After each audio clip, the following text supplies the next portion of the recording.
आऊज़ु बिल्लाहि मिनश्शैतानिर्रजीम बिस्मिल्लाहिर्रहमानिर्रहीम। एक कौवा अपनी ज़िंदगी से मुतमईन था, लेकिन एक दिन उसने हंस को देख लिया और सोचा, हंस इतना सफ़ेद है और मैं इतना काला। हंस दुनिया का सबसे खुश परिंदा होगा। कौवे ने अपने जहन में आने वाले तमाम ख्यालात हंस को बताए। हंस ने कहा, असल में मुझे लगता था मैं सबसे ज़्यादा खुश हूँ जब तक मैंने तोता नहीं देखा था।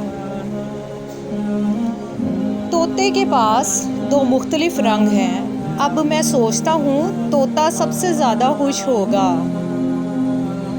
कौवा वहाँ से उड़ा और तोते के पास पहुँचा। तोते ने बताया, मेरी ज़िंदगी बहुत खुश गुजर रही थी जब तक मैंने मोर को नहीं देखा था। मेरे पास तो सिर्फ दो रंग हैं, जबकि मोर के पास कई रंग हैं। कौवा वहाँ से उड़ा और मोर से मिलने चिड़ियाघर जा पहुँचा। वहाँ कौवे ने देखा कि सैकड़ों लोग मोर को देखने आए हुए हैं। लोगों के रवाना होने के बाद कौवा मोर के करीब गया। कौवे ने कहा, प्यारे मोर, तुम बहुत खूबसूरत हो। तुम्हें देखने रोज़ाना हज़ारों लोग आते हैं। मुझे लगता है तुम दुनिया के सबसे ज़्यादा खुश रहने वाले परिंदे हो। मोर ने जवाब दिया, मैं भी यही सोचता था।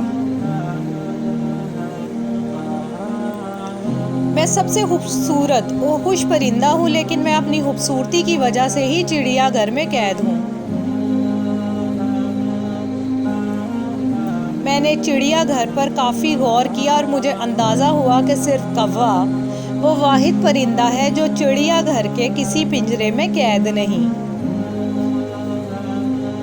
मोर ने कौवे से कहा, पिछले कुछ दिनों से मुझे लगता है अगर मैं कौवा होता तो मैं आज़ाद होता। हम इंसानों का भी यही मसला है, हम दूसरों से मवाजना करके अपनी खुशियाँ बर्बाद कर लेते हैं।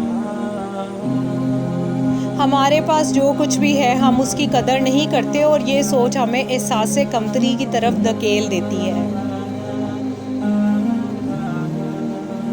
आप जैसे भी हैं, आपके पास जो कुछ भी है उसकी कदर करें, अपना मवाजना दूसरों के साथ ना करें। ये मायूसी की जड़ है।